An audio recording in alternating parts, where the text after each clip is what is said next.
সবাইকে স্বাগত জানাচ্ছি। আমি ফিরোজ তোহা। শুরুতেই সংবাদ শিরোনাম জানিয়ে দেব এই মুহূর্তে হাতে পাওয়া সর্বশেষ গুরুত্বপূর্ণ আপডেট বাংলা সংবাদ। শুরুতেই থাকছে নোয়াখালীতে 4 অস্ত্রধারীকে গণপিটুনি, একজনের মৃত্যু। নোয়াখালী সদর উপজেলায় গণপিটুনি দিয়ে 4 জন অস্ত্রধারীকে যৌথ বাহিনীর হাতে তুলে দেয় স্থানীয়রা। আটককৃতরা হলেন পূর্ব চরমুটিয়া ইউনিয়নের বাসিন্দা মোহাম্মদ শহীদ, জামাল, জাবেদ এবং রিয়াদ। আহত অবস্থায় আটককৃত 4 জনকে 250 শয্যা বিশিষ্ট নোয়াখালী জেনারেল হাসপাতালে ভর্তি করা হলে চিকিৎসাধীন অবস্থায় শহীদ নামের একজনের মৃত্যু হয়েছে। এবারে জানাবো সাধারণ শিক্ষার্থীদের উপর ছাত্রলীগের অমানবিক নির্যাতন, নিপীড়ন ও হামলার ঘটনায় তদন্ত কমিশন গঠন করা হবে বলে জানিয়েছেন বৈষম্য বিরোধী ছাত্র আন্দোলনের অন্যতম সমন্বয়ক হাসনাত আব্দুল্লাহ। একই সঙ্গে গত 16 বছরে ছাত্রলীগের নৈরাজ্য, হামলা, নির্যাতন, নিপীড়ন এসব কর্মকাণ্ডে যারা যুক্ত ছিল বিশ্ববিদ্যালয় হল এবং প্রশাসনকে তাদের বিরুদ্ধেও মামলা দায়ের করতে হবে বলে মনে করেন তিনি। জানাবো কড়া নিরাপত্তায় আদালতের সাংবাদিক মাহমুদুর রহমান। সাবেক প্রধানমন্ত্রী শেখ হাসিনার ছেলে সজীব ওয়াজেদ জয়কে অপহরণ করে হত্যার ষড়যন্ত্রের অভিযোগে করা মামলায় আত্মসমর্পণের মাধ্যমে জামিনের আবেদন করবেন দৈনিক আমার দেশ পত্রিকার ভারপ্রাপ্ত সম্পাদক মাহমুদুর রহমান। এবারে থাকছে প্রতি কেজি ইলিশ 700 টাকা নির্ধারণ চেয়ে আইনি নোটিশ। বাংলাদেশের জনগণের জন্য প্রতি কেজি ইলিশ মাছের খুচরা বিক্রয় মূল্য সর্বোচ্চ 700 টাকা কেজি নির্ধারণ চেয়ে সরকারকে লিগ্যাল নোটিশ পাঠানো হয়েছে। রবিবার সুপ্রিম কোর্টের আইনজীবী খন্দকার হাসান শাহরিয়ার এক নোটিশ পাঠিয়েছেন। এছাড়া আগামী 7 দিনের মধ্যে ইলিশ মাছের পাইকারি ও খুচরা বাজার মনিটরিং করা, ইলিশ মাছ সীমান্ত দিয়ে অবৈধভাবে পাচার রোধে কার্যকর পদক্ষেপ গ্রহণ করবারও আহ্বান জানানো হবে। এবারে থাকছে এরশাদ আলীকে সরিয়ে কোস্টগার্ডের প্রধান করা হলো জিয়াউল হককে। রিয়ার অ্যাডমিরাল এরশাদ আলীকে সরিয়ে কোস্টগার্ডের প্রধান করা হয়েছে রিয়ার অ্যাডমিরাল জিয়াউল হককে। আজ রোববার জনপ্রশাসন মন্ত্রণালয় এক প্রজ্ঞাপনে এ তথ্য জানানো হয়েছে। এবং সর্বশেষ জানাবো আন্তর্জাতিক সংবাদ। হিজবুল্লাহর প্রধান নাসরুল্লাহকে হত্যার পর লেবাননে আরও ইসরায়েলি হামলার আশঙ্কা। লেবানন ভিত্তিক হিজবুল্লাহ সেক্রেটারি জেনারেল হাসান নাসরুল্লাহকে হত্যার পর প্রথমবারের মতো বক্তব্য দিতে গিয়ে ইসরায়েলের প্রধানমন্ত্রী বেঞ্জামিন নেতানিয়াহু বলেছে, উত্তরের জন্য এখন 2টি যুদ্ধের লক্ষ্য রয়েছে। প্রথম হল উচ্ছেদ হওয়া ইসরায়েলিদের ওই শহর এবং বসতিগুলোতে ফিরিয়ে দেওয়া, দ্বিতীয়টি হল উত্তর সীমান্তের ক্ষমতার ভারসাম্য ফিরিয়ে আনা। ইসরায়েলি কর্মকর্তারা শনিবার সারাদিন বলে আসছিল যে তারা হিজবুল্লাহকে শেষ করতে এবং তার সমস্ত সামরিক সক্ষমতা ধ্বংস করতে বদ্ধপরিকর। এতক্ষণ শিরোনাম শুনছিলেন, এবার বিস্তারিত। প্রিয় দর্শক, আপনি যদি এই চ্যানেলে নতুন হয়ে থাকেন, ভিডিওটি দেখতে দেখতে চ্যানেলটি সাবস্ক্রাইব করে আমাদের সঙ্গে থাকুন। আর এই ভিডিও সম্পর্কে আপনি আপনার মূল্যবান মতামতটি কমেন্ট বক্সে জানিয়ে দিন। আর হ্যাঁ প্রিয় দর্শক, জানিয়ে দিন ভিডিওটি কোথা থেকে দেখছেন।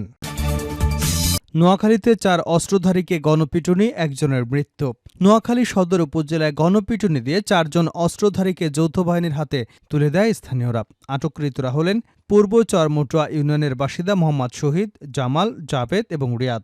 আহত অবস্থায় আটককৃত 4 জনকে 250 শয্যা বিশিষ্ট নোয়াখালী জেনারেল হাসপাতালে ভর্তি করা হলে চিকিৎসা অবস্থায় নাহিদ নামের একজনের মৃত্যু হয়েছে।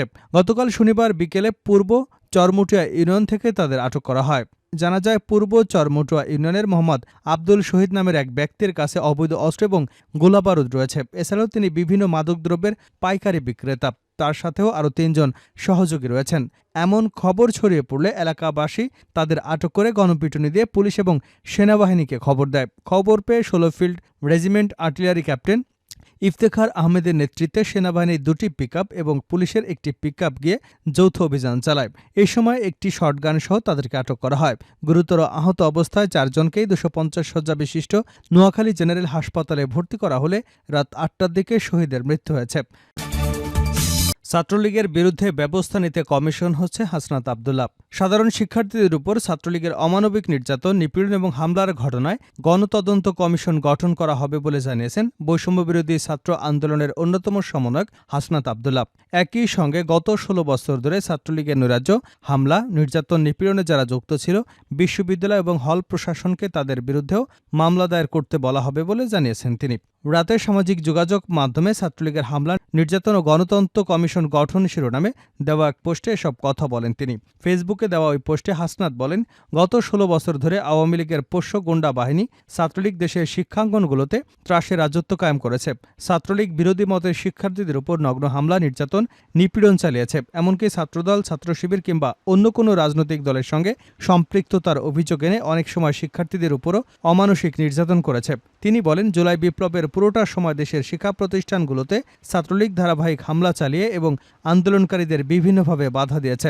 হাসনাত বলেন, 15 জুলাই ঢাকা বিশ্ববিদ্যালয় ক্যাম্পাসে রক্তাক্ত করেছে ছাত্রলীগ। নারী শিক্ষার্থীরাও ছাত্রলীগের নৃশংসতা থেকে রেহাই পায়নি।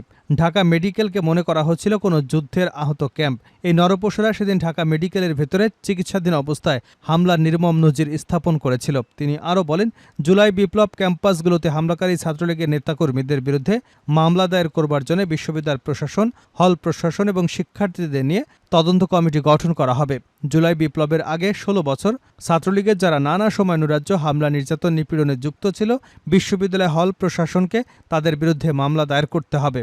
গণতদন্ত কমিটি গঠন করা হলে প্রশাসন, বিশ্ববিদ্যালয় প্রশাসন উদ্যোগ নিয়ে ছাত্রলীগের হামলাকারী এবং নির্যাতনকারীদের বিরুদ্ধে মামলা দায়ের করবে। এটাই জুলাই অভ্যুত্থান পরবর্তী বিশ্ববিদ্যালয় ক্যাম্পাসগুলোতে শিক্ষার্থীদের অন্যতম প্রধান দাবি। এ দাবিতে কালক্ষেপণের সুযোগ নেই। কালক্ষেপণ করে ছাত্রলীগের সন্ত্রাসীদের পুনর্বাসনের সুযোগ করে দিলে শিক্ষার্থীদের কাছে বিশ্ববিদ্যালয় প্রশাসনকে জবাবদিহি করতে হবে। কড়া নিরাপত্তায় আদালতে সাংবাদিক মাহমুদুর রহমান। সাবেক প্রধানমন্ত্রী শেখ হাসিনার ছেলে সজীব ওয়াজেদ জয়কে অপহরণ করে হত্যার ষড়যন্ত্রে অভিযোগে দায়ের করা মামলায় আত্মসমর্পণের মাধ্যমে জামিনের আবেদন করবেন দৈনিক আমার দেশ পত্রিকার ভারপ্রাপ্ত সম্পাদক মাহমুদুর রহমান। রোববার সকাল 10:30টার পর ঢাকার অতিরিক্ত চিফ মেট্রোপলিটন ম্যাজিস্ট্রেট আদালতে হাজির হন তিনি। আদালত সূত্রে জানা গেছে, ঢাকার অতিরিক্ত চিফ মেট্রোপলিটন ম্যাজিস্ট্রেট মাহবুবুল হকের আদালতে আত্মসমর্পণ করবেন মাহমুদুর রহমান। পাশাপাশি আপিল শর্তে জামিন আবেদনও করবেন তিনি। তার আত্মসমর্পণকে ঘিরে ঢাকার চিফ মেট্রোপলিটন ম্যাজিস্ট্রেট আদালতে নিরাপত্তা জোরদার করা হয়েছে। আদালতের প্রধান গেটের বাইরে রয়েছে সেনাবাহিনীর সদস্যরা। আদালত এলাকায় প্রবেশ করতে প্রত্যেকের পরিচয় নিশ্চিত করা হয়েছে। এছাড়া আদালতের ভবনের বাইরেও সতর্কতায় রয়েছে সেনা ও পুলিশ সদস্যরা। শনিবার মাহমুদুর রহমানের পক্ষে আইনজীবী সৈয়দ জয়নুল আবেদিন মেজবা গণমাধ্যমকে তার আত্মসমর্পণের কথা জানান।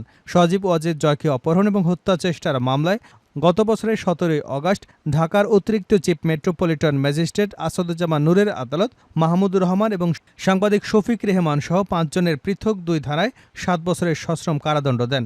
দণ্ডপ্রাপ্ত অপর 3 আসামি হলেন জাসস নেতা মোহাম্মদুল্লাহ, রিজভী আহমেদ সিজার এবং মিজানুর রহমান ভূঁইয়া।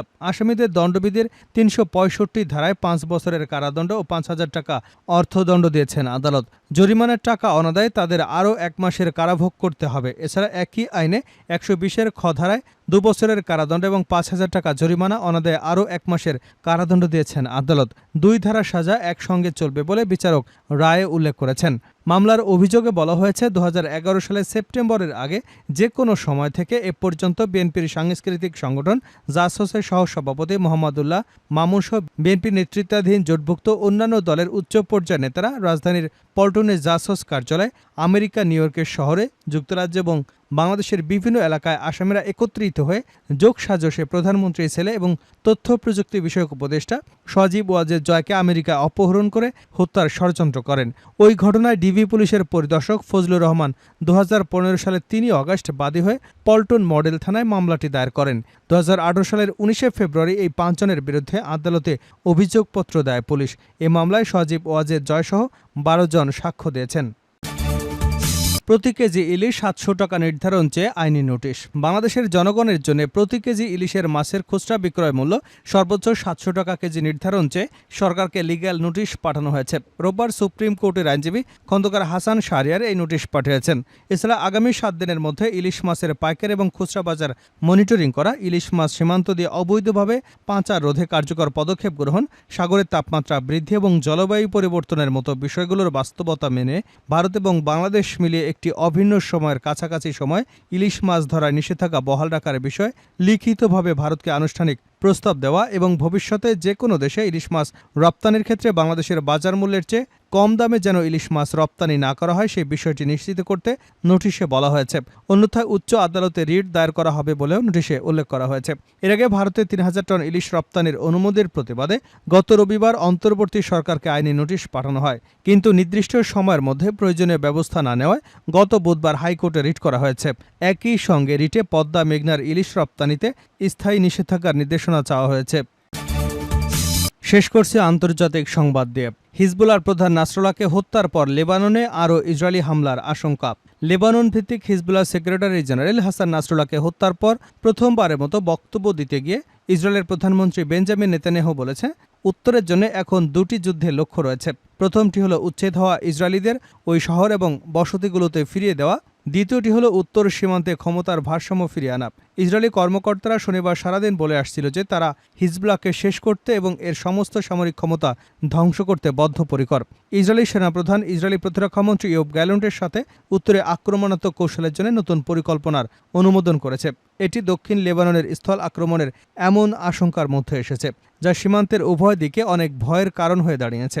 এদিকে তেল আবিব এবং পশ্চিম জেরুজালেম সহ দেশের বিভিন্ন স্থানে হাজার হাজার ইসরায়েলি রাস্তায় নেমেছে, যেখানে উচ্চ পর্যায়ের বৈঠক চলছে। তেল আবিবে ইসরায়েলি প্রতিরক্ষা মন্ত্রণালয়ের বাইরে বিক্ষোভকারীরা বলছেন নেতানিয়াহুকে যুদ্ধবিরতি চুক্তিতে সম্মত হতে হবে।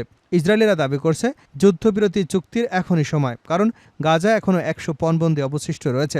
তবুও ইসরায়েল বলছে হিজবুল্লাহর বিরুদ্ধে তাদের লড়াই এবং সংঘাত অব্যাহত থাকবে।